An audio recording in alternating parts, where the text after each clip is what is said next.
Officers have been at a small apartment building overnight. It's on Clements Street, which is just south of University Avenue and in the area of Baird Creek Park. Kristyn Allen is live at the scene with the latest.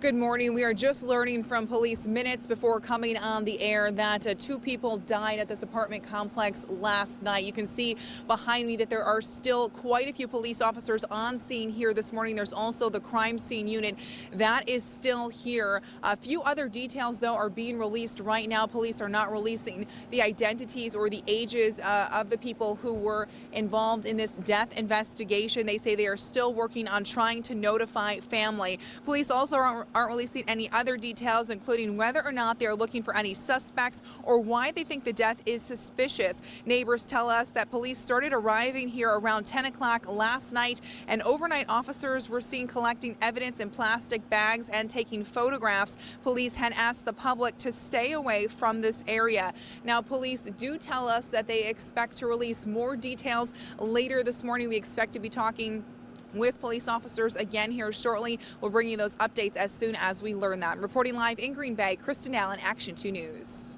And new information again, 2 people died in that apartment complex. We'll stay on the story for you throughout the morning.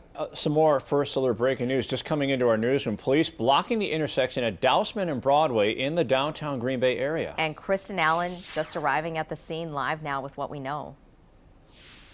This area of Dousman and North Broadway Street right here is closed. You can see the police tape here behind me, and there's lots of police officers here as well. And if you take a closer look, you can see a car here that is on the median. It appears to have crashed there, though Green Bay police are not releasing any other details at this time. They are simply saying that this area here is closed because of an ongoing police investigation.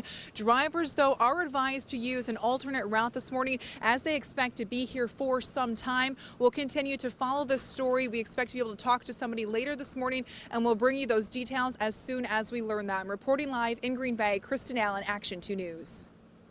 Yeah, that is what they did for sure. A big disappointment to have to cancel this year's tournament, but you guys, they raised more than $100,000. They set their goal at $37,000 for the 37th year of the tournament, and they way surpassed it. So a lot of excitement. And part of their campaign, part of what they're doing is they have some shirts that they're going to be selling, and it's a salute to the frontline workers. So this is what is going to be on t-shirts. You can see the flamingos here. And of course, you can see firefighters and the masks that the flamingos are wearing, and salute to the frontline workers. And I'm actually joined by a couple of frontline workers this morning. I'm joined by the Healy family from Ledgeview, Heather and Aaron Healy, and their son Weston. So tell me a little bit about what you guys do. Heather, you're a nurse. You guys are both volunteer firefighters. Tell us about your jobs a little bit and what it's like to be on the front line. Well, I've been a nurse at Aurora Baycare for 3 years, and they're just requiring us to wear masks 24/7 and now eye protection just for our safety and also our patients, and they're only allowing a couple people in the clinic to make sure that everyone stays safe. And Aaron, tell us a little bit about what it's like to be a volunteer firefighter and be on the front lines doing that. It's a little different. I mean, whenever we can have to wear a mask, we wear one, unless if it's something that's emergency. And you guys know the Pink Flamingos, a lot of what they do is they give money to different organizations, and that's what they raise money for. And actually, last year, they surprised me live on the air by giving me a check to give to Children's Hospital in honor of my daughter, Braylon. I'm going to start crying now. My daughter was born with a ventricular septal defect and also had open heart surgery, and so they would like me to present this check to you guys. A check for $1,000 in honor of Weston to present to Children's Hospital. Weston has had several open heart surgeries, as we were chatting about this morning. I was trying not to jump in. I wanted to talk open heart surgery with you, but I didn't want to give it away. So this is for you guys to give to Children's in honor of Weston. Thank you. Guys. Tell us a little bit about Weston. He's had several open heart surgeries, and you guys have had many stays at Children's Hospital. I have had many stays there, Ronald McDonald House. So tell us a little bit about your experiences. Well, the children's in general is just awesome. Like the nurses, from even like the people that introduce you, and like when you walk in, like they're just awesome. Now, why'd you guys do this? I'm crying everywhere. But like we couldn't have done it without them, and like Ronald McDonald House, like how they work together, and they literally just saved our sons' lives, and we can't thankful enough. My God, I'm choking up. Okay, it's your turn. Well, thank you guys for coming on and agreeing to talk to us this morning. And we're happy to hear that Weston is doing well. And thank you for sharing your story. And of course, thanks to the Pink Flamingos for letting me be a part of this. It was an honor to be able to surprise somebody else. And if you guys want to help out the Pink Flamingos, you can still do that. You can help them raise even more money to help deserving organizations in our community. And you can do that by going to our website, WBAY.com, where we have a link to their website. Reporting live in De Pere, Kristyn Allen, Action 2 News. Great reminder of what kindness means to a family going through a tough time. Kristyn going through it, and this other family here going through it, and then that kindness, what it does to you. It's amazing. It is. It's and amazing. that's a Flamingo Friday for you right there. Sturgeon spearing season kicks off in Fond du Lac this weekend, but it's about more than just getting ready to go on the ice. The Sturgeon Spectacular, they got something for everybody. Kristyn Allen's live in Fond du Lac with what's brewing this weekend. Well, the fun just continues here in Fond du Lac this morning. We're talking about the Sturgeon Spectacular, and of course, there's going to be some good beer down here this weekend. And to tell us about that, I am joined by AJ Belling, a sales representative with Lakefront Brewery. Thank you so much for joining us. So, tell us a little bit about what you have here this morning. This is your flagship beer, huh?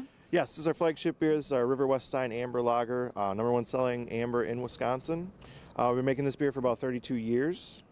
We are happy to be sponsoring the Sturgeon Spectacular again for a second year. It was very successful last year, so we're doing it again this year. We also made a special beer for the event. It is an ale that is brewed with Wisconsin maple syrup, orange peel, and aged on bourbon-soaked cinnamon sticks. Sounds very interesting. Everyone on here is oohing and eyeing, and I can't wait to try because you'll be tapping that at a certain time this weekend. Yes, Saturday at noon down at the Lakeside Park Pavilion, we will be tapping that beer, and it is an exclusive tapping. That is the only keg in existence, so if you would like to try it, you have to show up at noon. All right. Well, thank you so much for joining us. We appreciate it. And of course, there's other fun happening as well. Curling. There's going to be curling happening here all weekend long, and we're going to be showing you a little bit. I'm going to try it, but first I'm joined by Pete Wilkie here, the executive director of Fond du Lac Festival. So tell us about the curling that's going to be happening throughout the weekend here. Yeah, so this is the second annual Downtown Curling Fun Spiel, and we have a ton of fun down here in this outdoor rink. You can't find these everywhere, so we wanted to put this rink out and have it join in all the fun at Sturgeon Spectacular. So Saturday, come on out and see some really fun curling. It's called a fun spiel, and the main focus is people have fun. Awesome. So you're going to demonstrate a little bit for us. So tell us a little bit about kind of the technique and how this works here. Yeah, so I've been curling a couple times, so I have a general technique down. You just want to crouch down. You know, you obviously don't want to fall and be tipsy-turvy here. So you want to crouch down, get low. You want to make sure your curling stone is level, and then when it meets to the ground, you just want to give it one last oomph.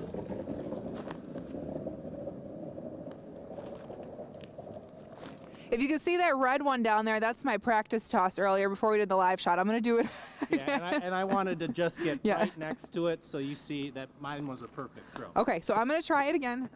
Just stepped in the ice a little bit on the crack here. Okay, so get low. Level to the ice. Yep. 1, 2. Yes. Oh, I don't think that one's going to make. Is it? Curl. Is it? Curl nicely right over to the blue. Ah, not too bad. All right. Thank you so much for joining us this morning, Pete. We appreciate it. And there's open curling happening on Saturday morning at 8 with the Appleton Curling Club. And otherwise, there's going to be a competition happening here all Saturday that you can watch. So it's going to be a lot of fun. Come on down and check it out. Reporting live in Fond du Lac, Kristyn Allen, Action 2 News. Nice work. I guess so. And to hold the microphone and do it, Right. that's not as easy as she makes it look. So in the sickest of patients, COVID-19 is known for attacking the lungs in addition to causing many other problems. So what happens when traditional forms of treatments like ventilators aren't enough? Kristyn Allen is live outside HSHS St. Vincent Hospital in Green Bay talking about the advanced life support helping some patients. Good morning. Doctors can use a type of a heart-lung bypass machine called ECMO, and ECMO is basically an acronym for some really big words. It's called extracorporeal membrane oxygenation, and it's very rare, and some things definitely have to line up in order for this to be an appropriate intervention for doctors to use. And it's usually used in the most worst-case scenarios, but it is being used here at HS St. Vincent and St. Mary's hospitals to help patients with COVID-19. So it is a machine. Here's a look at the machine itself of what ECMO is. It basically can do the work of the heart and also in the lungs if necessary. Patients will get long plastic tubes surgically inserted into a vein in either their neck or their leg, and the tubing will remove unoxygenated blood from the body, send it through the machine, oxygenate it, remove the carbon dioxide, and send it back to the body. Patients who end up on ECMO from COVID-19 have generally gotten to the point of respiratory failure where their body can no longer perform those functions effectively, and basically it buys you time, giving the lungs a chance to rest and heal. Now, you may recall the story of Broadway star Nick Cordero. He died of COVID-19, but he was on ECMO for a period of time. He ended up dying due to other complications. Recent data published shows that about 35% of people on ECMO due to COVID-19 survive. A critical care pulmonologist with Purveyor says, though, the key is just really preventing this disease from spreading. What's really important, if you'd allow me this, is to prevent this from happening to begin with. That is the big thing here. When you get to ECMO, that person is the imminent death is right there. And, this is your Hail Mary. It's also important to note that if a patient ends up on ECMO, they don't just necessarily go back to their normal lives. Recovering from ECMO itself takes time as well because it's very taxing on the body. There is also risks and complications involved in it, so it's definitely a risk-benefit situation. Patients can develop blood clots, so therefore they're on blood thinners, and that also means they run the risk of developing internal bleeding because of that. That's why doctors generally choose patients who are younger, healthier, and don't have other medical conditions. Reporting live in Green Bay, Kristyn Allen, Action 2 News. It's time for the Morning Rush. Non-stop news, weather, and traffic until the top of the hour. Sponsored by Capital Credit Union. Doing the right thing.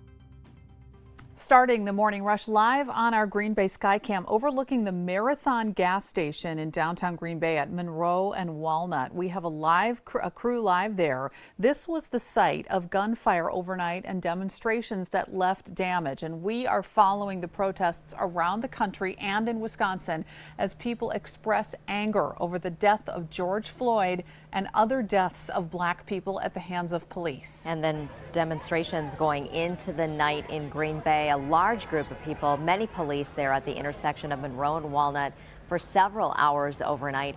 Police tell us that gunshots were fired at one point. Kristyn Allen is live this morning with what happened overnight.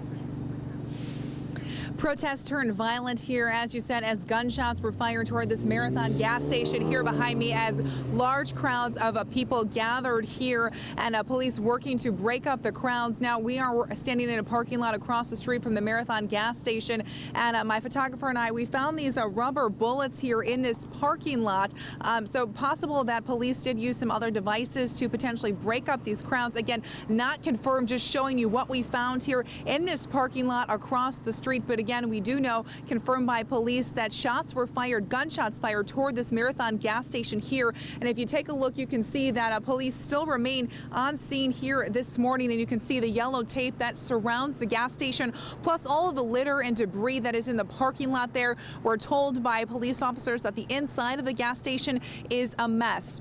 We also know that there was yelling and chanting. Some of the demonstrators say that there was also looting at the gas station. Some firecrackers were set off, and our crew even saw water bottles being thrown at police. Police have not said anything about any potential arrests or injuries, but do say they plan to hold a press conference later today. Around midnight, police say they started to use smoke to break up the crowds, but still small groups lingered on for several more hours. One of the demonstrators we spoke with says he's disappointed in the direction that the protests took overnight in Green Bay. I really think that this really is distracting of the real problem that's happening.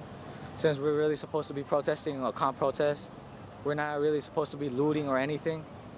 And what really happened here is like, it's tragic. It's just sad to see that people are taking advantage of this protest. Again, police say they plan to release more details about what happened during a press conference later today. We expect to be there and we'll bring you the latest details as soon as we learn them. Reporting live in downtown Green Bay, Kristyn Allen, Action 2 News.